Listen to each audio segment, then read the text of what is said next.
Welcome, everyone. Good afternoon, good morning. We'll just give it a few more seconds as more people join our meeting. Feel free to take a quick stretch or grab a quick drink of water. We'll get started in a moment. And thank you for being here.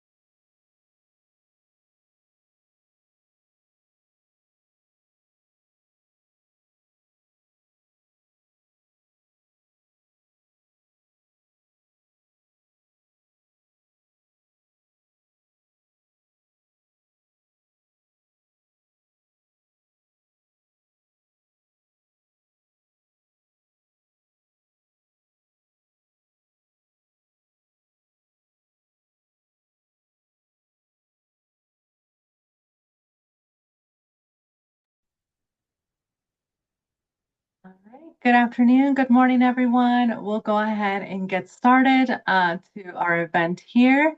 And we'll continue to welcome everyone as they come and join our event. But now I'll hand it over to my colleague, Sophia.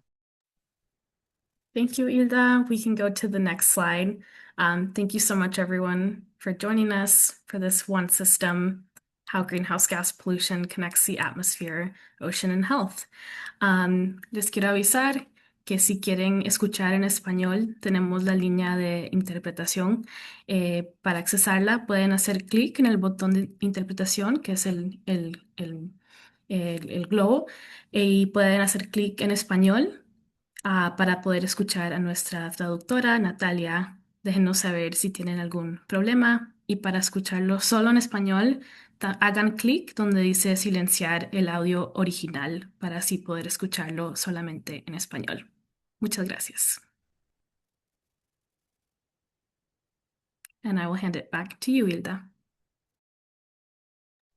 Thank you, Sophia. And again, welcome everyone. Again, the interpretation line is available. So once again, thank you for all who are here. We are first going to introduce Hispanic Access Foundation. As many of you are familiar with the organization, some of you may not be. Hispanic Access Foundation is out to build a thriving nation for all. Hispanic Access Foundation develops and connects Latino leaders to influence systems, shape narratives, and drive collective action, strengthening communities and advancing a thriving nation. While walking alongside community leaders, we build confidence, expand networks of trust, and increase access to systems of power, ensuring Latino leadership shapes the policies, narratives, and opportunities for generations to come. Next slide, please.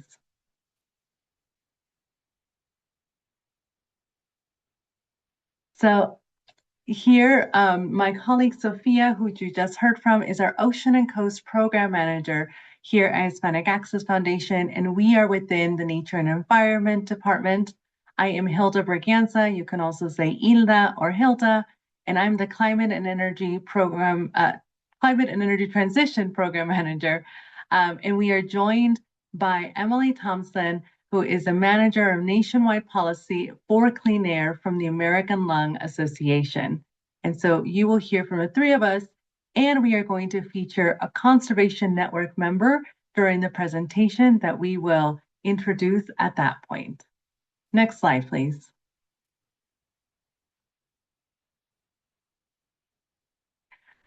Okay, so first we're gonna, kick off this presentation by really connecting the atmosphere and the ocean. So we're gonna kick it off by sharing information around the greenhouse effect. So as most of us know, the greenhouse effect is a natural process where the sun radiates sunlight to Earth, warming the surface. Gases like water vapor, carbon dioxide, and methane act like a thermal blanket where they allow high energy solar radiation to pass through the atmosphere and warm the planet's surface. But they also absorb and radiate the heat trying to escape back into space. This keeps the temperature on Earth comfortable. Without this process, Earth would be a frozen wasteland with an average temperature of negative 18 degrees Celsius. However, as most of us know, since the Industrial Revolution, human activities, primarily the burning of fossil fuels, coal, oil, and gas, and large-scale deforestation happening globally, have significantly increased the concentration of these gases. These gases, again, are carbon dioxide, methane, nitrous oxide, and there's many more. So these gases thicken this blanket that we have, and it traps more heat than the Earth's systems is used to. And this is what's leading to the rising global temperatures we see today. Next slide, please.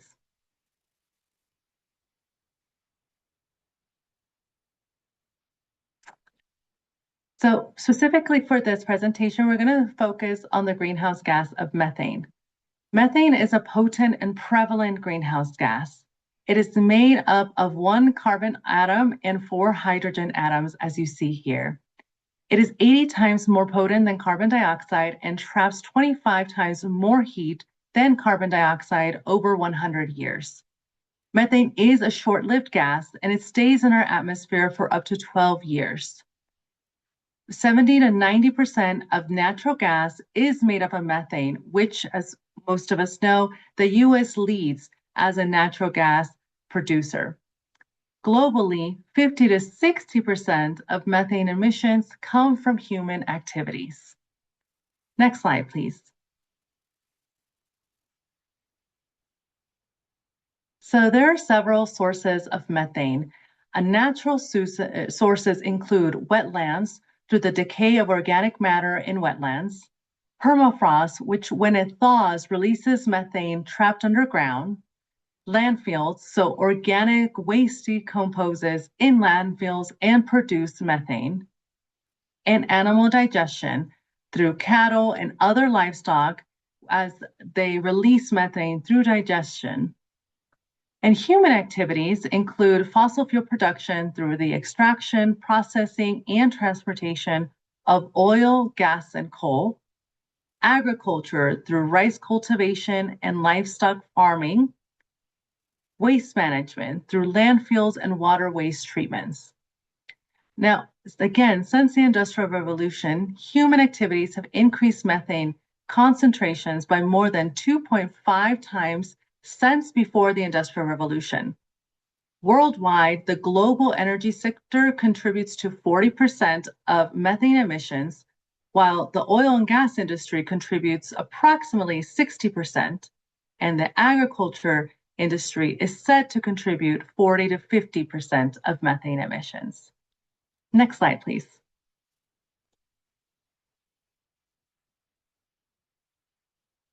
So in the US, methane accounts for 11 to 12% of US greenhouse gas emissions. The agriculture sector is the largest source of methane emissions in the US through livestock digestion, mostly cattle, and animal waste management. Methane is also released when animal waste is stored in lagoons or tanks. The second largest source of methane emissions in the US is natural gas and petroleum, as methane pollution is emitted during all stages of the oil and gas production, from processing, storage, transportation, and distribution of natural gas and oil. Through the production and processing segment and portion, there are leaks from equipment through valves or seals and intentional venting and flaring. So that's where methane gets released on that end. In the distribution section, it's leaks from aging pipelines under cities. And under orphan wells, it's abandoned wells that were never properly sealed. In 2018, there were approximately 3.2 million abandoned oil gas wells that emit approximately 281 kilotons of methane. And significant source of the natural gas and petroleum system is also offshore drilling, which we will learn more about here in a moment. And this falls under the production category. And then the third largest source is landfills from organic decay. So everything from food scraps to paper, wood, all of that decomposes in an environment of landfill and they release methane. And you may hear of other sources from time to time, such as wastewater treatment, coal mining, industrial processes, and more. Next slide, please. And now I'll hand it over to my colleague, Sophia. Thank you so much, Hilda. Hi, everyone. I'm Sophia, our Ocean and Coast Program Manager at Hispanic Access Foundation.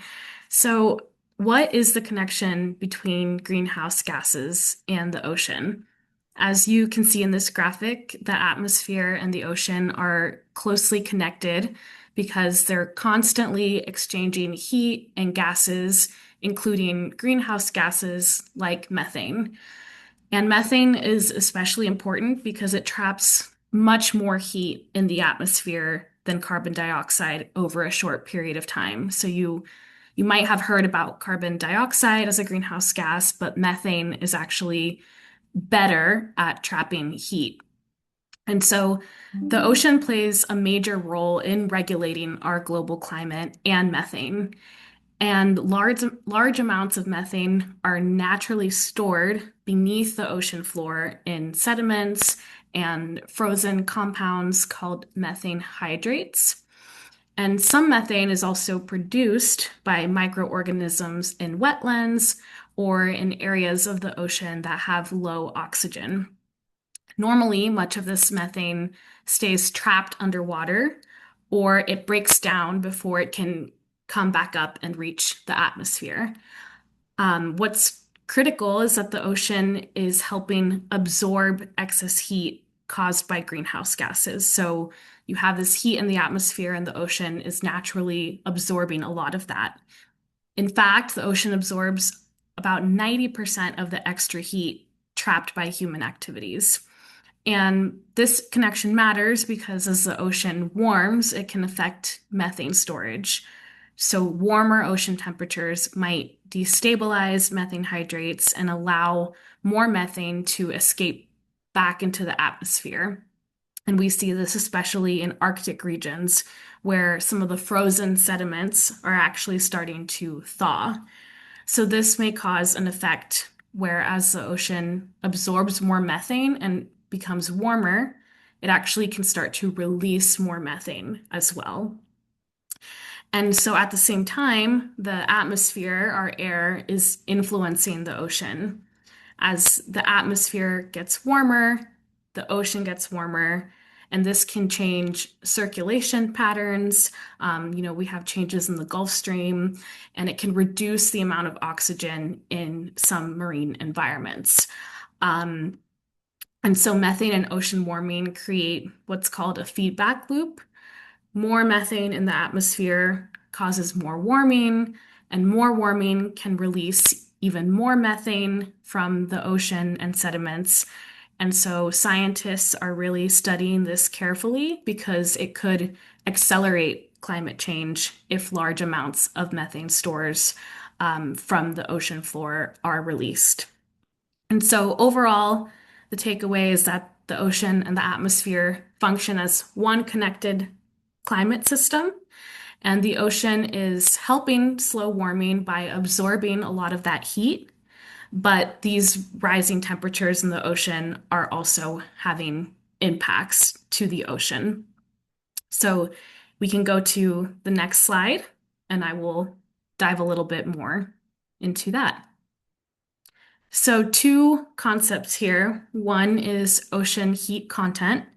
So, as I mentioned, the ocean is absorbing 90% of the excess heat that's in our atmosphere that's mostly created by human activities, as Ilda mentioned, right?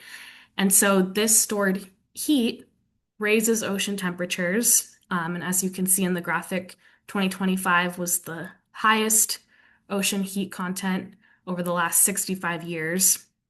And this can lead to stronger hurricanes and storms because warmer water has more energy, coral bleaching, melting of polar ice, sea level rise. Why? Because hotter water expands and so literally takes up more space and causes sea level rise. And then, as I mentioned, warmer oceans can also actually release methane as Arctic sediments start to melt, which creates this feedback loop that can then accelerate climate change. Um, and I know this can be complicated, so if you have any questions, please put them in the Q&A box and we will answer later. And then we also have ocean acidification. So what does that mean? When the ocean absorbs greenhouse gases from the atmosphere, this actually starts to change the chemistry of the water itself. And so the sea is becoming more acidic. So this can harm marine ecosystems by weakening coral reefs, damaging shell-forming organisms. So oysters have a harder time developing their shells, and it can disrupt food webs and fisheries. Methane-driven warming can worsen all of these impacts by creating ocean stress and reducing the amount of oxygen in many marine environments. Um, so the takeaway is, the ocean helps slow climate change by absorbing heat for us, but this protection comes at a cost where the ocean is becoming warmer and more acidic, which has impacts on ecosystems. So we can go to the next slide. Thank you so much. So what we have something called marine heat waves, which are increasing in frequency. And so this is a phenomenon where there are prolonged periods of unusually warm ocean temperatures, and they're becoming more frequent, longer lasting, and more intense due to climate change. And you can see here on this map the severity in different areas of the world. Um, Across nearly every ocean basin from the Pacific, Atlantic, even the Arctic and Indian Oceans. So marine heat waves have major impacts on fisheries because many fish species are highly sensitive to changes in ocean temperature. And as waters warm, fish often migrate toward cooler regions or to deeper waters, which are also cooler. And this can reduce catches in traditional fishing, disrupt local fishing industries. And heat waves can also cause, again, lower oxygen levels in the ocean and reduce the availability of plankton or other food sources for marine food webs. In some cases, warmer waters can also trigger algal blooms, which is, when we have algae or bacteria grow out of control. Maybe you've seen photos of this, and this can have a really toxic effect on fish, on people. Maybe you've seen when you try to swim somewhere, there's an algal bloom and you can't go in the water. And so this can contaminate our seafood and force closures. And then there's important commercial species, right, that we consume, such as salmon, cod, lobster, and sardines that are already experiencing population declines linked to marine heat waves. So all these changes can threaten food security, increase economic losses for coastal communities, and make the management of fisheries more difficult as they start moving beyond their typical boundaries. So next slide. Another impact is coral bleaching.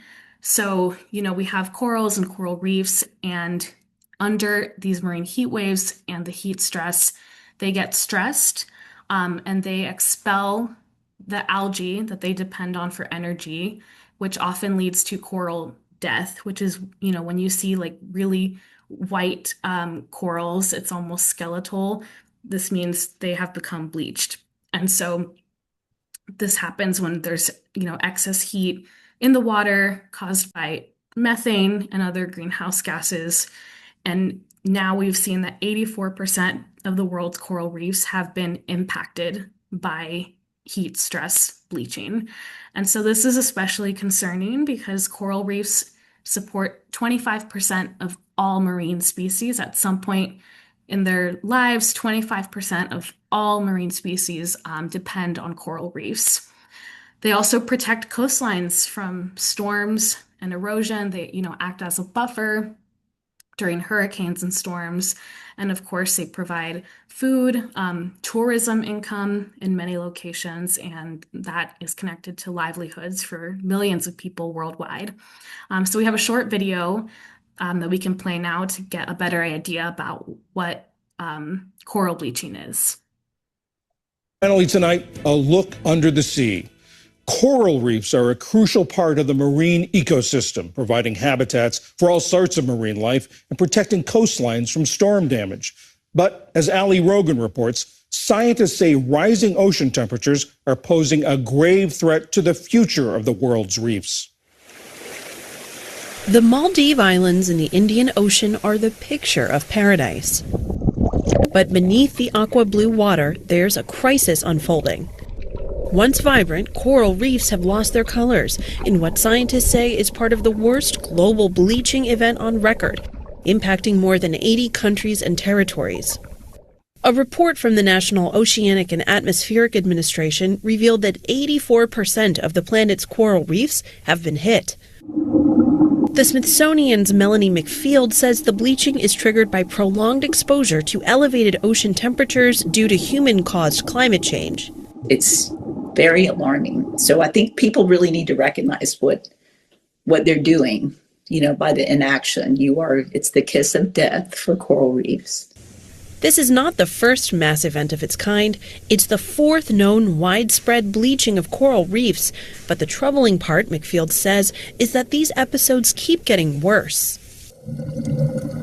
Coral reefs are known as the rainforest of the sea because of their biodiversity. But scientist Mark Eakin says ocean temperatures aren't expected to cool anytime soon.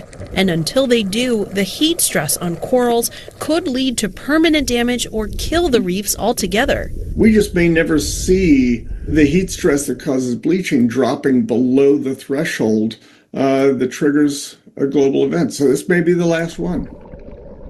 If coral reefs die, so could nearly a quarter of all sea life, which feed millions and sustain industries from fishing to tourism. But the good news is that corals are resilient and can recover if conditions allow. In the depths off the Florida Keys, where water temperatures exceeded 100 degrees Fahrenheit in July 2023, efforts to try to restore damaged coral are underway. Researchers tend nurseries in the deeper, cooler water where conditions help sprout new buds. They're then clipped and preserved, with the goal of one day transplanting them back into the ocean to help jumpstart new growth. Mark Eakin says these efforts are promising, but the larger global solution hinges on reducing sea temperatures, and those efforts start on land. The best way to protect coral reefs is to address the root cause of climate change, and that means reducing the human emissions. That's the biggest part. Everything else is looking more like a Band-Aid rather than a solution. For now, scientists are urgently sounding the alarm as the world's coral reefs are being pushed into uncharted territory. We're looking at something that's completely changing the face of our planet. For PBS News Weekend, I'm Ali Rogan.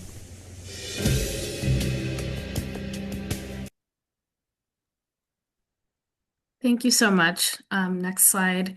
And I realized we did not have captions translated, so we can send the video so that you can watch it with Spanish captions if needed.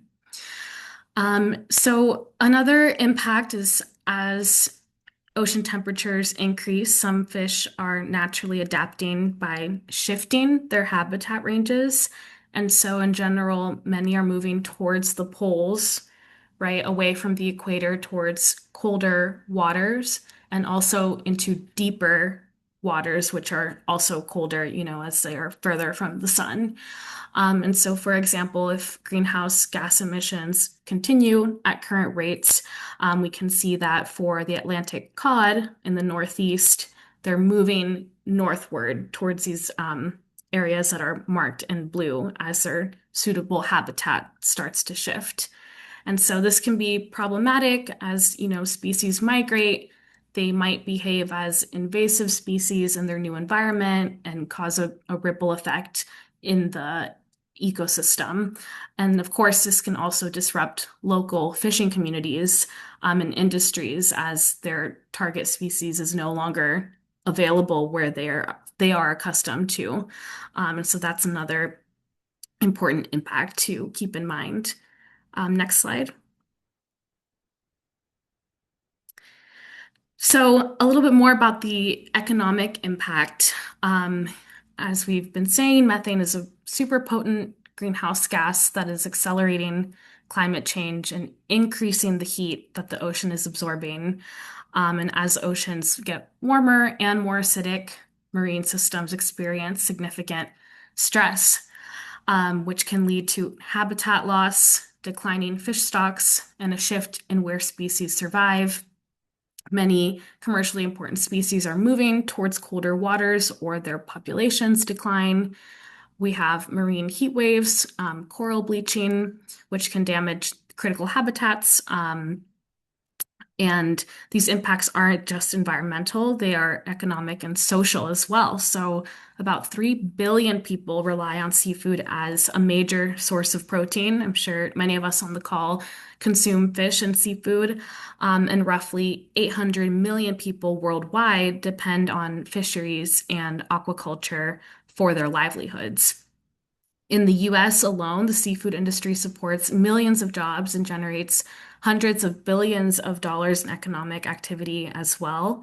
And so when fish populations shift or decline, many communities can lose income, jobs, or even, cultural traditions connected to the ocean. And an interesting note is that we've seen recreational fishing is really important to many communities, including Latino communities. Participation in recreational fishing among Hispanics in the US has increased by about 45% in the last decade, which really highlights the growing cultural, economic, and recreational importance too of having healthy oceans and sustainable fisheries. And so these impacts are really important, especially for coastal communities that depend heavily on these marine resources for food security, employment, and economic stability. So the takeaway here is we can see how these methane emissions create a chain reaction of climate stress affecting ecosystems, and then how that's connected to real world economic and social consequences. So now I will pass it to Emily. Thank you. Great. Thank you so much, Sophia. And hi, everyone. As said previously, my name is Emily Thompson. I am the manager of nationwide policy for clean air at the American Lung Association. And the American Lung Association is the nation's oldest voluntary health organization, and we represent more than 34 million people in the United States who are living with lung disease. So I work on the Lung Association's Healthy Air team in Washington, D.C., and one of my specific focuses is methane work, which is why I'm here today. The Lung Association has a long history of engaging in work with methane, and we focus mostly on methane from the oil and gas industry. As with those specific leaks, there's a ton of opportunity for improvements and solutions. So here is one infographic we've put together on the issue depicting some of the main facts that Hilda has already shared, but I would like to draw extra attention to a few points here. Firstly, being that communities living closest to oil and gas sites are disproportionately harmed by the impacts oil and gas has on air quality and climate change. These communities are often lower income and or communities of color that have long experienced disadvantages such as systemic racism, so the impacts of oil and gas pollution often make existing inequities in health conditions worse. And that dangerous pollutants called volatile organic compounds, or VOCs, are released alongside methane, and they carry immediate health harms, and some are even known carcinogens, meaning cancer-causing chemicals. So with that, we can go to the next slide, please. Thank you so much. So in this presentation, I'm going to focus on the health harms of methane gas, and one of those is through the formation of ground level ozone. So ozone forms in the lower atmosphere when a combination of pollutants, including the VOCs or volatile organic compounds that I just mentioned, and nitrogen oxides are released alongside methane gas, and then they cook together in sunlight through a series of chemical reactions. So these chemicals are produced from burning methane, but also burning other fossil fuels such as coal and oil. And when they are combined with sunlight, this ground level ozone is formed. So when we're talking about ozone in this presentation, we're not referring to atmospheric ozone or the ozone layer up high in the atmosphere. That's good.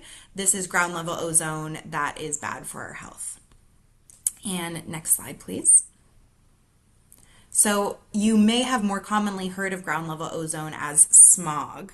And it's a powerful irritant that causes coughing, sore throats, emphysema, bronchitis, lung damage, heart damage, and it triggers asthma attacks and interferes with lung development in children. The Lung Association often refers to breathing in ozone as like getting a sunburn on your lungs, and it's responsible for at least 1 million premature respiratory deaths globally each year, but there's no level of ozone that you can breathe that's going to be safe for you. Next slide, please. So methane pollution, as also mentioned by my colleagues here, is contributing to at least 1/3 of the global warming within Earth's atmosphere, as it traps 80% more heat in our atmosphere than carbon dioxide does. And much of that pollution is coming from the oil and gas industry. So the oil and gas industry specifically emits pollution that impacts Latino communities in the US through air pollution, integrated air quality, and 1.6 million Latinos live within a half mile of an oil well across the country. So that pollution goes into the air and impacts folks at their homes, at schools, at parks, and at daycares. And the CDC estimates that 48.4% of all Hispanic Americans live in counties that frequently violate ground level ozone standards. So Latino children are nearly twice as likely to die from asthma as white children are. So I'll pass it back to Sophia now to talk more about the Latino perspective. Thank you so much, Emily. I wanted to kind of draw the connection back to the ocean and how important it can be culturally for us. And I would love if anyone wants to put in the chat what the ocean means to them or why it matters to you, if you would like to share. There's some really interesting research that has been done that shows that Latino communities have a deep and multidimensional connection to the ocean that includes cultural identity, recreation, food traditions, and economic well-being. So we see here that 80% of Latinos say that they would be more likely to vote for candidates who support stronger policies to protect the ocean.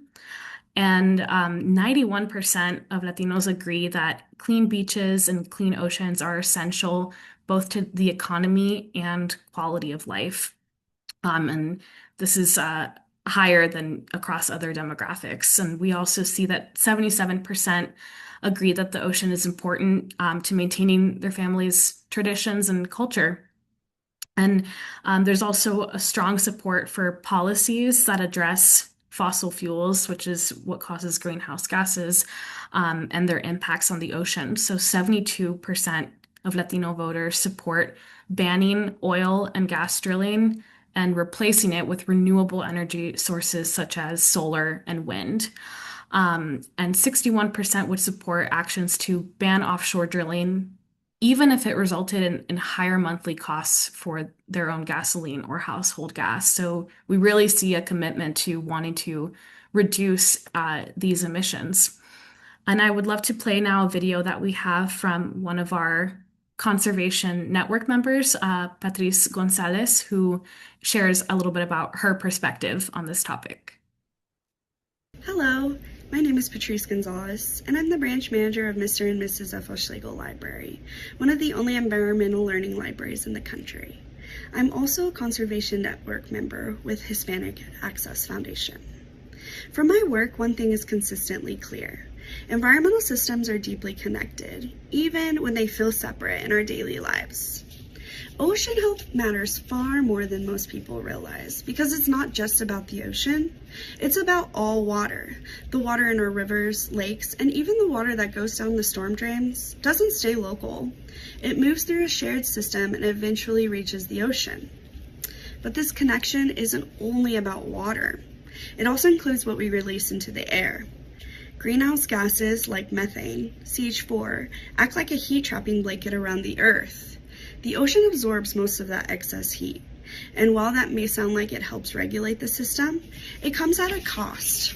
That added heat disrupts ocean chemistry, reduces oxygen levels, and puts stress on marine ecosystems and fisheries that many coastal communities rely on for food and economic stability.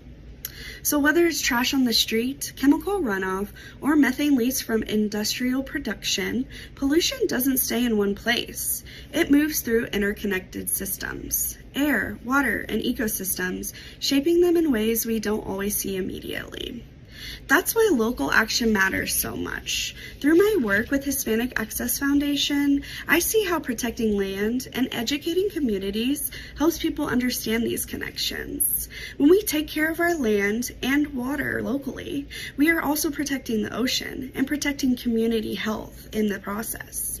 What we do every day doesn't just matter, it multiplies through the system that we all share. Thank you to Patrice. We really appreciate it.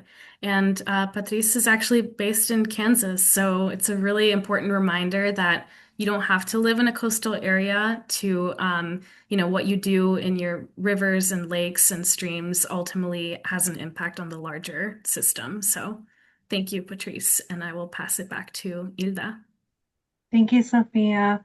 So now I'd love to hear from all of you here present on why you think it's important to center the Latino perspective. So if there is, anything you want to share, feel free to put it in the chat. But for us, advocacy, connecting global climate issues is important for community action. But why specifically the Latino community? Why center our voices? Number one, as we've heard, Latinos face such a proportionate impact in terms of poor air quality, heat, climate-related health risks, and more. We also have frontline knowledge, deep cultural and economic ties to natural systems like la costa, fisheries, outdoor work. And, it's important for us to have equity in solutions because we know that policies at any level are stronger and more effective when shaped by the communities that are most effective. So how does advocacy happen for our community, or what is one way to promote advocacy in our community? Number one, through education and awareness. So there was a lot of information at the beginning of this presentation on methane, ozone, and air quality, but really breaking down those scientific terminology and really sharing the real life impacts of you and your community and others around you, so that there is more education and awareness and your voice is elevated. From there, awareness moves into actions. So, helping families such as your own family or families of people that you know and love take protective steps to stay informed, stay protected, and just be in action around these different topics. And then from there, your action then can turn into advocacy.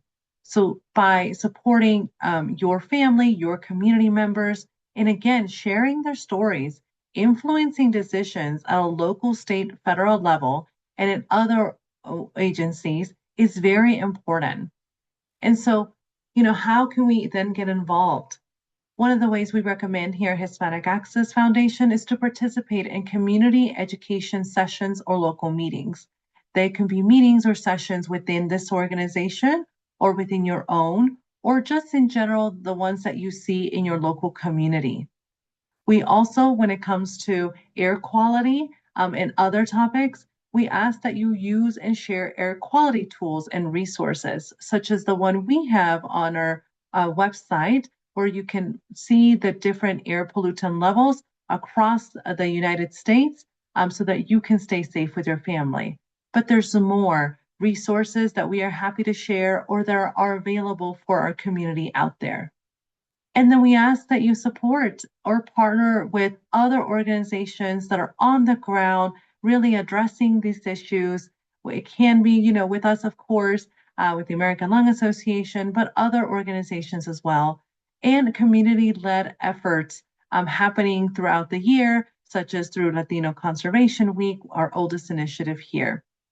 And so we always want to make sure that as an organization, and definitely in any advocacy or movement building that you are doing, that there is a clear and outcome that is focused for you, so that you, again, inform your communities, make sure that families better understand air quality, the connection between greenhouse gases and oceans and other climate risks. We ask again that you increase tools and behaviors that reduce exposure, that keep you safe, that support your livelihood, and that you continue to participate in local decisions and advocacy efforts. Because again, we know that policies that reflect all of our communities and the needs of our community and lived experiences make a difference. So I'll hand it back to Emily. Great, thank you so much. So I'm just going to go over one more thing, and that is one of the main initiatives of the American Lung Association is our annual State of the Air report. So this report just came out this April, and I wanted to share some of this data with you today from this 2026 report, just to paint a larger picture of the current state of air quality in our country, and we can connect that with how methane is contributing to this issue. So our State of the Air report tracks levels of ozone, which we know is contributed to by methane, as well as particle pollution. So that's smog and soot. And our key messages this year are that nearly half of children in the United States are breathing unhealthy air. This means more than 4 in 10 people of all ages are breathing unhealthy air. And we also found that ozone continued to worsen, as did particle pollution in many parts of the country. So with this report, we're urging the U.S. Environmental Protection Agency to stay true to their mission of protecting the environment and human health, and make sure that they're counting the health of humans when they set rules. So we can talk a little bit more about that later, but more onto the findings of the report, and we can go to the next slide.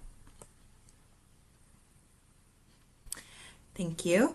Our report found that 78.4 million people of color live in counties that received at least one failing grade for air pollution. So some 21 million people of color live in counties that received failing grades on all 3 measures, which are ozone, particle pollution in a 24-hour span, and then annual particle pollution as well. So these figures include some 40 million Hispanic individuals who live in counties that received at least one of those failing grades for air pollution, and then 13.1 million Hispanic individuals who live in counties that received failing grades on all 3 measures. So any one of these measures means that the air quality is unhealthy to breathe, and then all 3 just means those are compounded risks.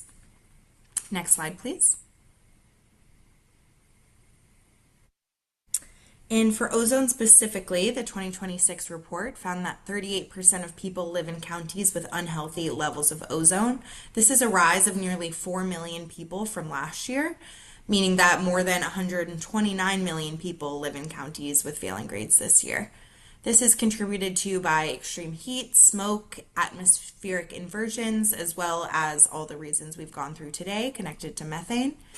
And then central states from Minnesota to Texas and a swath from California to Texas experience especially bad ozone levels this year. Next slide, please. So here is the top 10 list for the most polluted cities for ozone, which you can see includes California, Arizona, Texas, and Colorado. I think something to note on this slide is that California and Texas have the top 2 overall highest numbers of Latino residents in the country. So that is a very quick overview of our State of the Air findings, but happy to share some links in the chat to access more of the data. And I'll pass it back. Thank you, Emily.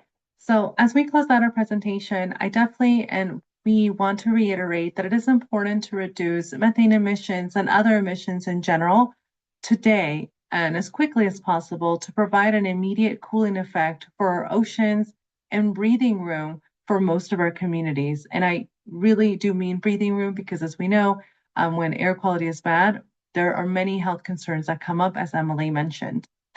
So here are some resources that we would like to share with you when it comes to the different topics that we covered in this webinar.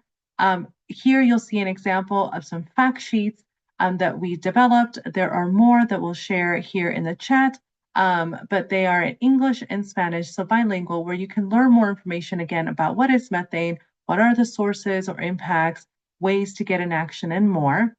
We are also launching a methane postcard campaign with some of our methane partners, where we're collecting your voice and stories ahead of the anticipated comment period for the 2024 EPA methane rule that is expected to happen in summer of this year.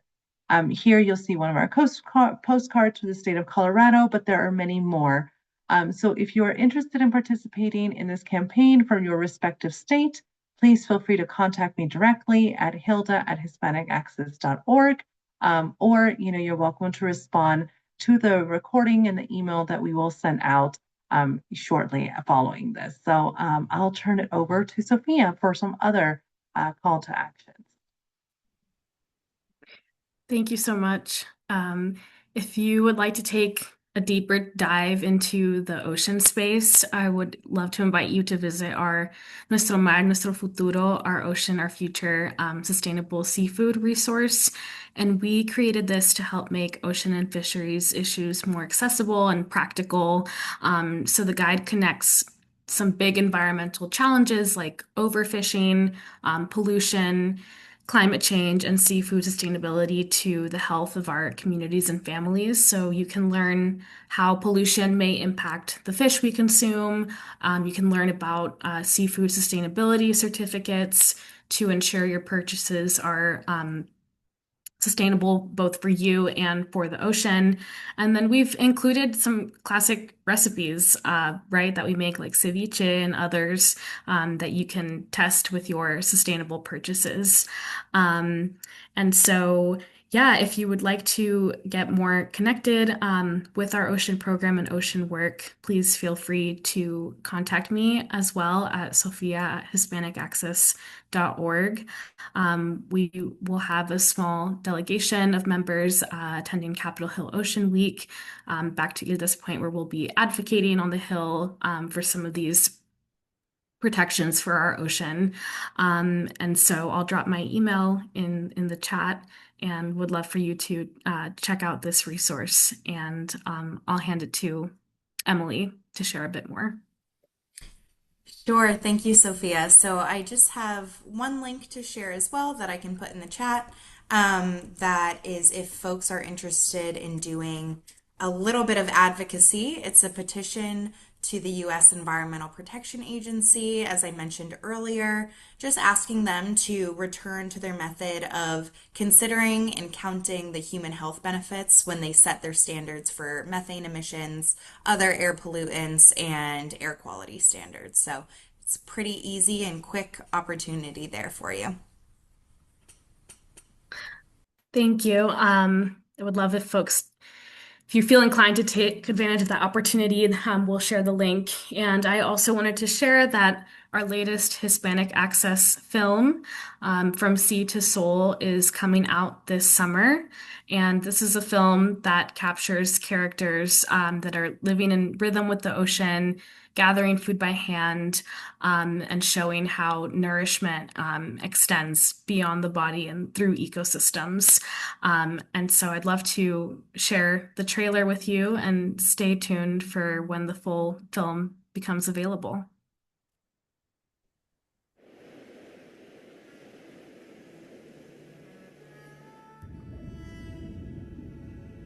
And then you enter the water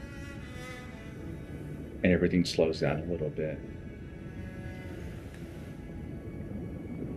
You're taking it all in.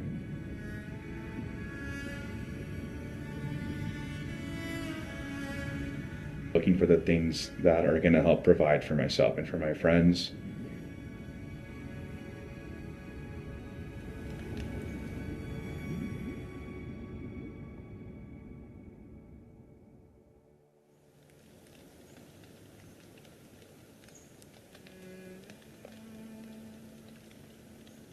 Wake up earlier than My family does, mainly just to make my daughter's lunch. And I also like to see what the ocean is doing that day. To be able to get out in the water before I have to go into work. Oysters, the ability for them to filter feed the water makes them a negative carbon footprint food source. When you eat them raw like that, it's just like a bite of the ocean.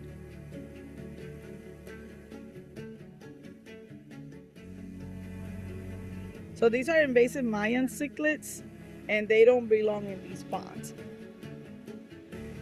So what they do is there's so many of them that they take over all the food and the environment of the fish that belong here. You can go and capture this yourself. You don't have to go buy this at a store.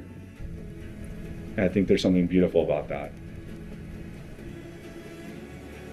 Being surrounded in the ocean to be able to grow sustainable food source for people to enjoy.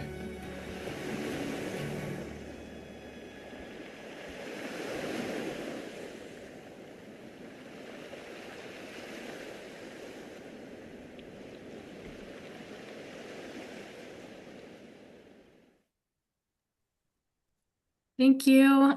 Stay tuned for when it comes out. We'll also be having some community screenings around the country, so stay tuned for that information as well. And that will occur during Latino Conservation Week, which is in September.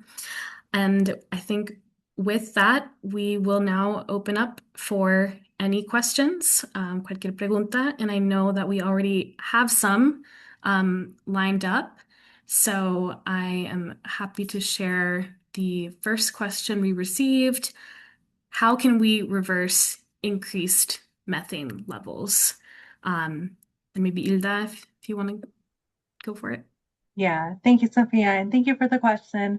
So how can we reverse methane levels? Reverse and increase methane levels requires a rapid two-prong approach, is what I say. So number one is drastically cutting emissions from fossil fuels, waste, and agriculture. Combine that with emerging technologies that are happening globally and here in the US to remove existent atmospheric methane, which is part of one of the pillars of climate action under climate restoration. Because methane is such a short-lived gas, reducing emissions can lead to immediate results within 10 years, and we can see temperature reductions. And that combined again with emerging technologies to remove existing atmospheric methane is very important. So, going back to the advocacy point, for example, as you're speaking to local or state or federal officials, or as you are sharing this information out to your community, one of the ways that we say to reduce again methane emissions is through the fossil fuel section, right? So really holding companies accountable to immediately detect or repair leaks, reduce venting, or eliminate routine flaring from oil and gas operations. So there's movement in different states that the American Lung Association and us are working on to really address. And then, of course, in the waste management industry, like we were looking at, divert organic waste from landfills. So through composting, whether that's your own or through a local municipality, and then find ways to convert methane into energy. So those are just some of the ways that you as an individual can engage in increasing methane, the reduction of methane levels. But again, I think it requires a two-prong approach. So I'll hand it back to Sophia for the second question. Thank you, Hilda. So our second question, ¿cuál es el mejor tiempo para hacer ejercicio fuera de casa y a qué hora? What is the best time to exercise outdoors and at what time of day? So I'll hand it back to Hilda or Emily. Yeah, so I can kick it off, and then if Emily wants to add anything, I say that, of course, not being medical professionals, obviously focus on what the medical industry and your doctors say. But when it comes to air pollution and just contaminants in the air, the best time to work out outdoors to avoid this is generally early in the morning, so approximately before 7 a.m., because this avoids the buildup of traffic-related pollutions and lower ozone levels that Emily mentioned earlier, especially if you are near highways or live in, urban areas. And also, we recommend late evening, so typically after 8 p.m. can also be a safe option because usually by that point, some of the traffic has died down. And so, heat and ozone levels start to lower. So those are the times that we recommend when it comes to air pollutants. I don't know, Emily, if you'd like to add anything. Yeah, no, that's great. I'll just add quickly that it's also really important to check your local air quality before you do these outdoor exercises, as you never know if smoke from a wildfire states away is being blown into your state, and that air pollution is going to be in the air all day. And if you can avoid working out outside that day, that would be great. So, one, there's several ways to do that. I know Hispanic Access Foundation has a lot of resources to check your local air as well. I'm putting one in the chat right now, airnow.gov, just to make sure before you go work out outside that it's not a really bad air quality day and you won't harm your lungs doing exercise. Thank you so much. And such a good reminder, like things can change very quickly sometimes in terms of air quality.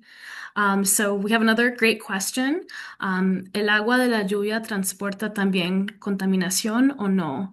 Does rainwater transport pollution as well or not? And I'm happy to take this one. Yes, rainwater can definitely act as a transporter of contaminants from air pollution down to the Earth's surface. And Patrice mentioned this in her video as well. And so if you think about the water cycle, it's all connected. So as raindrops fall, they can collect particles from the air, like dust or smoke, or even heavy metals. And so this is a process known as scavenging. And then that ultimately, um, you know, it is transporting contamination as well. So the answer to the question is yes, happy to share more resources. But that's definitely another impact of atmospheric pollution as well.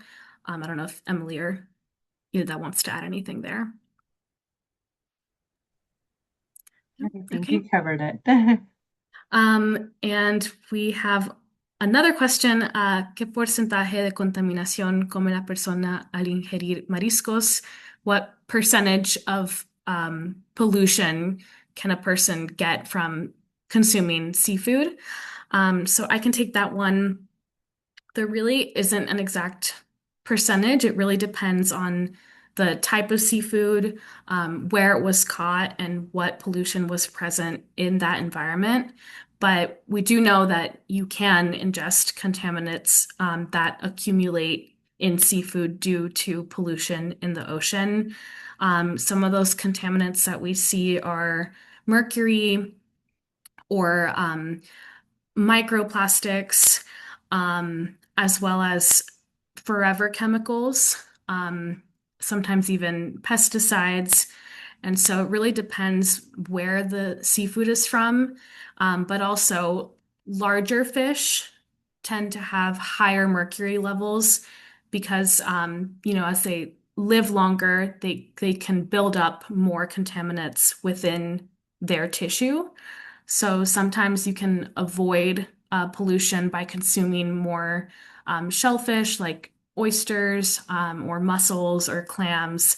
Um, Although, you have to be careful with that as well because sometimes depending where they're at. So really it's about like location and then the type of fish. If you eat smaller fish like sardines or anchovies, that can have less contamination because they had less time to absorb pollution in the ocean.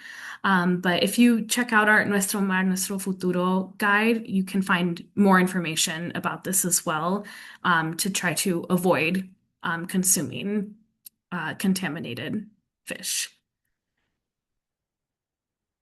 Let's see, do I have any other questions?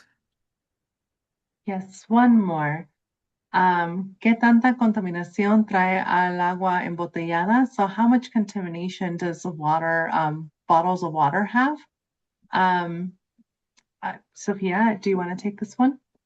Yeah, I can take a stab. I would say I'm thinking about like the plastic. If it's bottled water that's in plastic, there it does release microplastics. It can release that into the water itself. So if possible, it's better to get something that's in like steel or aluminum or glass is much more preferable than consuming plastic bottled water to avoid those microplastics leaching into your water. Thank you. And I believe that is it for our questions.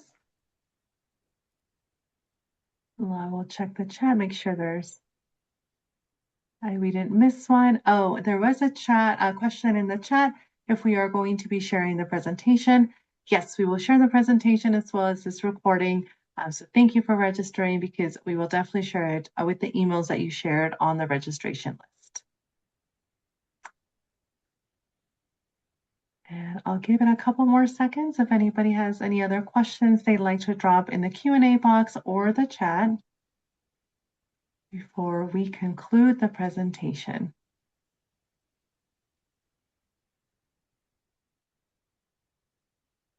Okay. Well, then we'll jump back in to close out the presentation here. And, there are opportunities to join our community here at Hispanic Access Foundation. So a couple of opportunities, and you're welcome to scan the QR code that you see here, is through our networking. So we provide a opportunity for network members to build on their professional and personal development by networking, professional development, personal development, and making a difference and having fun. So if you're interested in learning more about the different types of networks we have here, please do scan the QR code or visit our website at hispanicaccess.org/our-networks. And that way you can see other ways to join and be involved if you're not already. Next slide, please. This gives a little bit more information on our Conservation Network members. So you heard from Patrice earlier in the presentation. She is one of our Conservation Network members, but we have many across the nation. Once again, this network really focuses on connecting, building, and empowering the Latino professionals committed to tackling pressing challenges in land, oceans, and waterways, conservation and climate action, with the goal of ensuring equitable access to public lands. If you're interested in joining or learning more about the Conservation Network, feel free to scan this QR code, or you're welcome to email Sophia and myself, and we'll connect you to our colleague who oversees this network. And then I'll pass it on to Sophia for the next slide. Couldn't find my mute button. Thank you so much. And if you do join I see some of our members are online. If you choose to join, you will get more regular emails from us with information about opportunities and resources, etc. And yeah, if you would like to get involved in any way by donating, we also have that link here, and we have our monthly giving club, which is called Elevación. Thank you for all that already give, just so we can continue our mission and try to make our country and the world a little bit better. So this is another way to get involved as well. And with that, I think we have our final slide.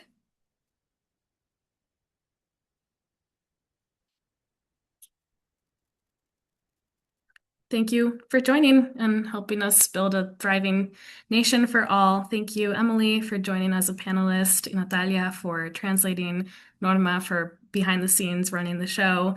And thank you, everyone, for your time today. We will follow up with an email with all of the information and resources, and please do not hesitate to email us if you have any questions or want to get involved. And once again, thanks for taking the time to join. Thank you, Gracias. everyone. Thank Bye. you so much.